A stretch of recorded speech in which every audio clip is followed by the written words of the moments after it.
राष्ट्र विरोधियों का बेल का जो ऑप्शन था वो सुप्रीम कोर्ट ने समाप्त कर दिया है। नमस्ते, आप सभी से अनुरोध है कि कृपया हमारे चैनल को सब्सक्राइब करें, वीडियो को लाइक करें और जाएं हमारे धर्मापणा मर्चेंडाइज स्टोर पर, जहां आपको मिलेंगी open jackets of this kind. देख रहे हैं, यही इस तरह के बहुत सारे थीम्स मिलेंगे आपको वहाँ पे, और हुडीज भी मिलेंगी। जाइए और अपनी विंटर परचेजेस कर लीजिए before the winter is out. बात करेंगे आज कुछ निर्णयों की, क्योंकि सुप्रीम कोर्ट का एक निर्णय अभी कुछ ही दिनों पहले आया है और उसने हमारे सारे एंटी नेशनल्स की हवा निकाल दी है। मतलब वो भी एक धुरंधर निर्णय है। हालांकि इस समय जो बातचीत चल रही है वो ये चल रही है कि भाई नेशनल हेराल्ड केस में क्या निर्णय हो गया, जिससे कि राहुल गांधी कैंप जो है वो फूला फूला घूम रहा है और कह रहा है कि साथ देखिए सर सब कुछ गलत साबित हो गया। हालांकि हुआ उसमें कुछ भी नहीं है। सीधी सी बात यह है कि उसमें एक प्राइवेट केस था, प्राइवेट कंप्लेंट केस था सुब्रमण्यम स्वामी का। वो प्राइवेट कंप्लेंट केस जो है वो एक स्तर तक पहुंच गया। सुप्रीम कोर्ट ने भी उसमें कोई रिलीफ नहीं दी। उसके बाद फिर लोगों को लगा, यानी कि सरकार को लगा कि भाई सुब्रमण्यम स्वामी जी शायद कॉम्प्रोमाइज़ हो गए हैं और अब उसको परस्यू नहीं कर रहे। उन्होंने फिर उसी केस में एक एफआईआर दिल्ली पुलिस के इकोनॉमिक ऑफेंसेस विंग में रजिस्टर कर ली और उस दिल्ली पुलिस के इकोनॉमिक ऑफेंसेस विंग की एफआईआर में इन्वेस्टिगेशन चल रहा है। इसी बीच में ईडी ने उसको टेकअप कर लिया और ईडी ने टेकअप करके और उसमें साहब मनी लॉन्ड्रिंग की एक चार्जशीट फाइल कर दी। तो उसमें ये कहा गया था भैया ईडी का जो प्रेडिकेट ऑफेंस जिसको बोलते हैं, जो ईडी की एक एफआईआर टाइप की प्रोसीडिंग्स होती है, वो उन्होंने की नहीं और बिना उसके उन्होंने चार्जशीट फाइल कर दी।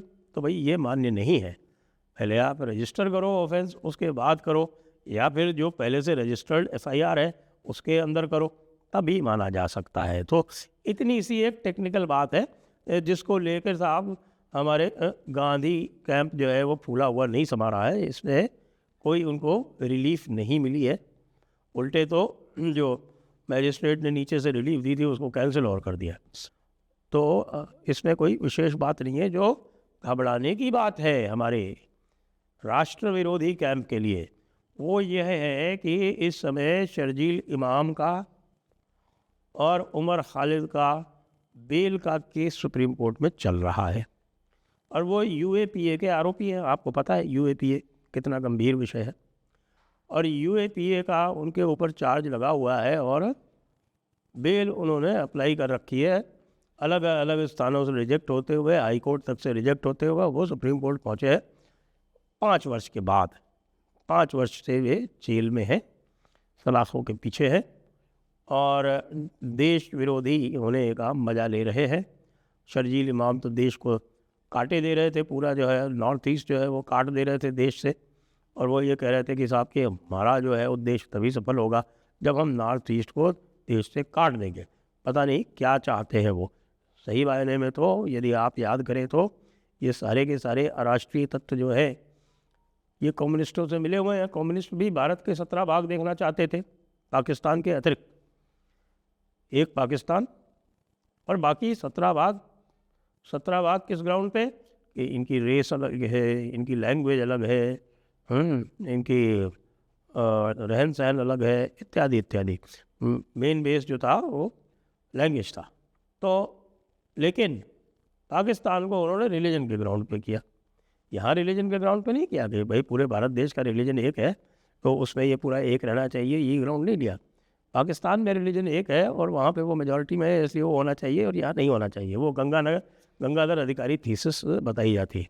अच्छा, और जो ये पाकिस्तान का पूरा मामला था, पाकिस्तान में ये था भाई कि साहब पाकिस्तान के बहुत सारे एनक्लेव्स थे भारत में, जिसमें आपका ये निज़ामिस्तान भी था जिसको साउथ पाकिस्तान कहते थे, और उसके अलावा और भी बहुत छोटे छोटे टुकड़े कई सारे थे इसके अंदर।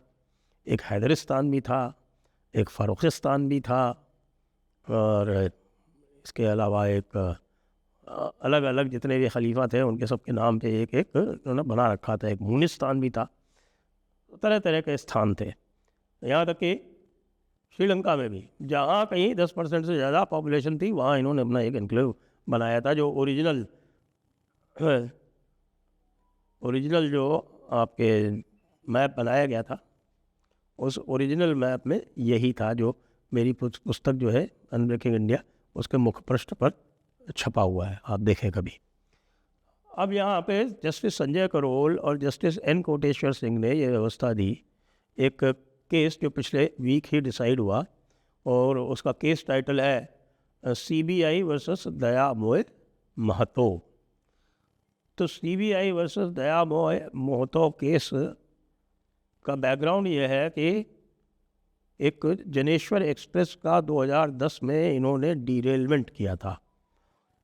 ये झारग्राम जो क्षेत्र है पश्चिम बंगाल का, खड़गपुर से जब आगे ट्रेन निकलती है तो खड़गपुर से चक्रधरपुर के बीच में ये सेक्शन आता है।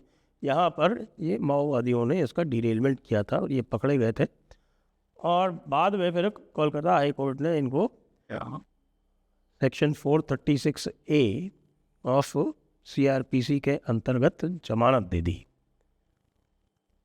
और सेक्शन 436A CRPC वो है कि जिसमें एक लंबा समय हो जाए तो फिर उससे जमानत हो जाती है। लेकिन जस्टिस संजय करोल ने यह व्यवस्था दी है कि साहब यह प्रावधान UAPA केसेस में अट्रैक्ट नहीं होगा। उन्होंने साफ कहा कि भाई नेशनल इंटीग्रिटी और प्राइवेट राइट्स जो हैं उनका बैलेंस आवश्यक है, और जब नेशनल इंटीग्रिटी का जब प्रश्न होगा, नेशनल सिक्योरिटी, नेशनल इंटीग्रिटी का प्रश्न जहाँ पर भी आएगा और UAPA लगा हुआ होगा, तो वहाँ पर जो बर्डन है वो रिवर्स हो जाता है। यानी कि बर्डन ऑफ प्रूफ जो है वो अक्यूज्ड के ऊपर चला जाता है, और इसलिए यहाँ पर bail is not the rule. यहाँ पर बेल एक्सेप्शन होगा और जेल जो है वो रूल होगा। बहुत महत्वपूर्ण निर्णय है ये, क्योंकि इसमें मैं आपको बताता हूँ कि उसने और भी क्या उन्होंने रीजनिंग ली। बताइए, ये जो घटना हुई थी जनेश्वर एक्सप्रेस वाली, 148 लोग मरे थे इसमें, 148 लोग। तो ये 436A CRPC जो है वो कहता है कि आप mandatory bail after prolonged detention, इसके अंतर्गत कलकत्ता हाई कोर्ट ने इनको बेल दी थी। जस्टिस करोल और जस्टिस कोटेश्वर सिंह ने ये साफ साफ कहा कि ये जो ऑफेंसेस हैं वो पनिशेबल विद डेथ और लाइफ इम्प्रिजनमेंट इनमें लागू नहीं होंगे। उन्होंने कहा कि यद्यपि उन्होंने ये ज़रूर किया कि भाई जो बेल है अब चूँकि दे दी है तो उसको चलने दो, उसको इंटरफेयर उन्होंने नहीं किया, लेकिन साफ साफ ये कह दिया कि यद्यपि आर्टिकल 21 के जो इंडिविजुअल राइट्स हैं वो फंडामेंटल हैं, लेकिन वो एब्सोल्यूट नहीं है इन केसेस इम्पैक्टिंग पब्लिक सेफ्टी। यानी देशद्रोह के केस में भाई साहब ये जो बेल के प्रोविजंस हैं वो अट्रैक्ट नहीं होंगे। ये प्रोलॉन्ग्ड डिटेंशन वाला जो मैटर है वो नहीं आएगा, और इसमें तो भाई साहब आपको जेल पूरी भुगतनी ही पड़ेगी। अब ये सुनकर हमारा जो पूरा का पूरा जो लिबरल तबका है वो शांत है। ये मुझे आश्चर्य है, क्योंकि उनको अब तक कंडेम कर देना चाहिए था। यदि वो जस्टिस करोल को कंडेम करते या जस्टिस कोटेश्वर सिंह को कंडेम करते तो ये बिल्कुल उनका जो चरित्र है उसके साथ में बहुत पूरी तरह से फिट हो जाता। उनके लिए बड़ी एक सहज सी बात होती, और हमारे लिए भी एक बड़ी ही सामान्य सी बात होती कि हाँ साहब एक ऐसा जजमेंट आया है जो राष्ट्रहित में है, तो कोई राष्ट्रहित के संबंध में, राष्ट्रहित के फेवर में यदि कोई निर्णय आ गया है सुप्रीम कोर्ट का, तो उसका विरोध करना तो इनका एक नैसर्गिक चरित्र है। वो हो जाता तो मुझे कतई आश्चर्य नहीं होता, लेकिन वो चुप है, किसी ने कुछ नहीं बोला। आप देखिए कि आप ये देखें कि समाचार पत्रों में भी ये 5वें, 6ठे, 7वें इन अंदर के पृष्ठों पे छपा हुआ है। किसी ने इसके ऊपर मीमांसा नहीं की, समीक्षा नहीं की। मैंने कहा कि भाई ये मैं अब आपको बता दूं, क्योंकि लोग हल्ला गुल्ला किस पे कर रहे हैं, लोग हल्ला गुल्ला कर रहे हैं कि साहब देखिए वो ईडी की चार्जशीट नहीं मानी। अरे यार, ईडी की चार्जशीट टेक्निकल ग्राउंड पे नहीं मानी, वो technical ground character, technical ground rectify कर देंगे वो, और उसके बाद मान लेंगे। क्या है उसमें, कोई ख़ास बात नहीं है वो। लेकिन जो असली बात है जिससे कि सारे देशद्रोहियों की चूल्हे हिल गई हैं, सारे राष्ट्र विरोधियों की चूल्हे हिल गई हैं, वो ये निर्णय है। इसकी कोई बात ही नहीं कर, तो वो लोग बात नहीं कर रहे तो भाई आप लोग बात करो। तुरंत आप लोग भी देखो, सीबीआई वर्सेस दयामय महतो, ये केस टाइटल है, और इसको आप लोग देखिए और इसको फैलाइए। ये लोगों को अधिक से अधिक इसकी जानकारी होनी चाहिए कि भाई साहब, राष्ट्र विरोधियों का बेल का जो ऑप्शन था वो सुप्रीम कोर्ट ने समाप्त कर दिया है। जय हिंद, जय भारत, वंदे मातरम।